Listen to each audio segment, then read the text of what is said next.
I thought, man, I had done a great job. My guys were like, I mean, I was sad that I was leaving, but I was proud of what I had done. And I was really kind of excited to get back. And I got kind of a surprise when, we get off the plane in Oakland because there was, you could hear the protesters, even it was really early in the morning and they were still there. But I didn't really care. The weird thing was they had us leave they want us to leave all of our all of our utility uniforms in a big pile in this room in Oakland, which I thought was ridiculous. It took like an hour or so to process out. And I didn't do it because I thought these guys are scamming us. They're just going to turn around and sell all this stuff, so I didn't do it and kept my my fatigues, you know. They said, Right. well, these belong to the Army. And I go, screw you. And um, I opened that door. It was really weird. I opened the door in this Oakland Army Depot and stepped out, and it was like it was early in the morning, kind of misty, and I can hear these guys way down the road yelling and stuff. But um, there was these buses, and you just got on a bus, and they drove us. I can't remember where, somewhere to, wherever, like I said, to San Francisco or to where, Oakland bus depot, wherever you wanted to go. So I went to San Francisco. I didn't go home for a couple of days. First thing I did was go to San Francisco and buy hamburger, milkshake all day long. Kept eating them, eating really good foods and went to Fisherman's Wharf. And I grew up on the other side of the bay. My dad was in Mhm. charge of the radar on Fort Barry, the guided missile base. Yeah. So to me, that's like really my going home thing. And then later I went back up in Northern California. San Francisco Bay Area, 1969. You've got short hair. I got short hair. I've got like, I'm wearing Converse tennis shoes and I look like out of the, I looked weird compared to where everybody else was dressed. Purple pants. That always got me. What guy would wear purple pants, What, flower power stuff. It was weird. how did that go? I mean, in San Francisco, in the context of that time, did you pick up that people could tell that you were in the military and had, Not really. I couldn't really t Where I could tell was I go back up to Chico, California, and my buddy there, he said, hey, we got a big party to go to. So we go over to this party, hmm, and it was a keg party, and I'm still looking like, Uncle Sam kind of guy.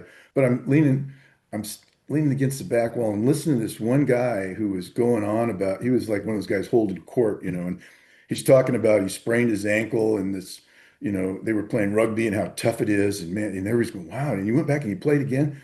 And I couldn't help myself because I talk a lot. And I just went, wow, that reminds me of when one of my friends sprained his ankle, and that was it's November 20th, just a year ago, and they got in a big ambush, and four guys got killed, and one of this guy's dozer had his got when the Chicon Claymore blew his guts out, and he just took his hand and stuck his guts back in his stomach. And I looked at these people, they were like, I just was freaking them out. But I was talking like, the other guys are talking to you about. And that was one of the problems. My stories were always bigger than anybody else's. And I wasn't trying to, but I couldn't, how do you relate to somebody who's the biggest problem is they got hurt in a rugby game? It was like, boo hoo. I just packed a guy in a body bag into a helicopter.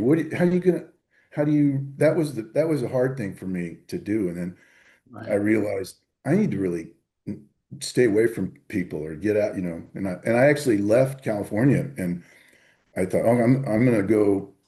This is maybe a couple months later, but I couldn't get into my own hometown college, Chico. I had a 2-year degree from Shasta College, but I couldn't get in because I was late. They'd already started. And I remember the guy in the administration was a real jerk. He goes, well, you should have sent him in. Should have sent your paperwork in.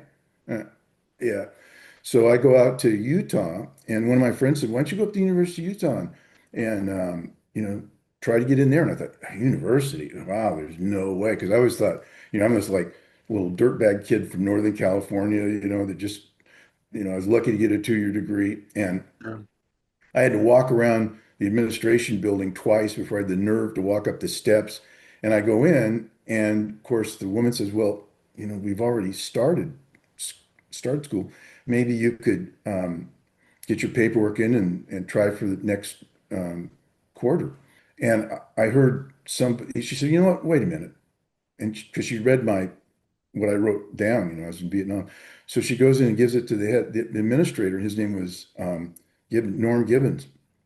And she said, "Mr. Gibbons wants to see you." So I went in and he said, he's looking at my transcript. I mean, I had my, whatever the form when you get out, and it Yeah. had all this stuff on it, 10, whatever it was, I can't remember. Yeah. And he said, "Well, how come you're late?" I said, "I was in Vietnam." And he goes, and he just stopped. He goes, "What was it like?" And I said, "Well, I said, for me, it was an adventure. It was the greatest adventure I'd ever been on. I mean, just like a few months ago, I was in a helicopter with my feet dangling out the side, flying over Hue, and it was at night and the lights were down below and the wind was hitting me in the face. I'd never felt anything like that. And he's looking and stuff and he says, "You know what? Why don't you wait out in the hallway?" I don't know if I can tell this story because it just gets me. "Just wait out in the hallway." So I go out there and I heard him on the phone and he said, "Well, put another chair in the room." And, "What was that all about?" And he came back and said, "I got all your classes. Congratulations, you're enrolled at the University of Utah." And I'm like, "Whoa." He made a teacher put an extra chair in. And I'm like, wow. Somebody that, really cared about the veterans. And so he got me a job. You need a job? Yeah. I was sleeping in the back of my pickup truck. I had a little camper in the back. So I Mm. was like sleeping, out in their parking lot. And he goes, "Do you have a place to stay?" And I go, "No, I had nothing." He goes, "Okay, here, call this number. Here's my friend at the Utah Boys Ranch. You get your job as a counselor, everything, everything." And just like, this guy was amazing. So it's interesting because there's a contrast. You arrive in Oakland and there the protesters are. Yeah. Um, Scream, and baby killers, yelling baby. I can still remember that word. And that baby killer. I never even saw a baby. How am I going to kill one? mm, I didn't kill any yeah, baby. What is that all about? But their protest, we were they couldn't do anything about the government. That's beyond them. But they could put all their anger and rage on the troops. And that's why they did it. They were just focused on us. Like mm, we were the protagonist in their story. Their narrative was the Viet Cong and North Vietnamese were the good guys. They were, excuse me, they were the protagonists. We were the antagonists. We were there in their country, in their country. Of course, we didn't realize that at the time, but there was just a different narrative here, and you could either buy into it. You couldn't fight against it because it was the narrative. I think the answer to this question is kind of obvious and you've already answered it, but I guess I want to ask it more directly. Why is that memory of that administrator who put time and energy into making a place for you? Why is that such a powerful memory for you? Uh, He's the only person that did. I mean, even my dad asked me why we didn't win the war. I mean, everybody was watch television. And like I said, it was the narrative at the time, and nobody was, you know, other than one friend that I knew, and he'd been in Vietnam and been wounded. But people were really jerks. If so we didn't wear our uniform. I remember growing up on a Army base. My dad was in World War II and had the CIB with a star on it. He was in Korea, and he was like respected. He would wear his uniform into Sausalito, go into a bar, in the bar, the Seven Seas, and he'd take me with him. And I would sit there, and him and his buddy was Joe Rosenthal. And you probably remember Mm, him, he was Marines. He was yeah. the one that took the picture at Iwo Jima. And they would be arguing about, was it a real, did you really take the back and forth?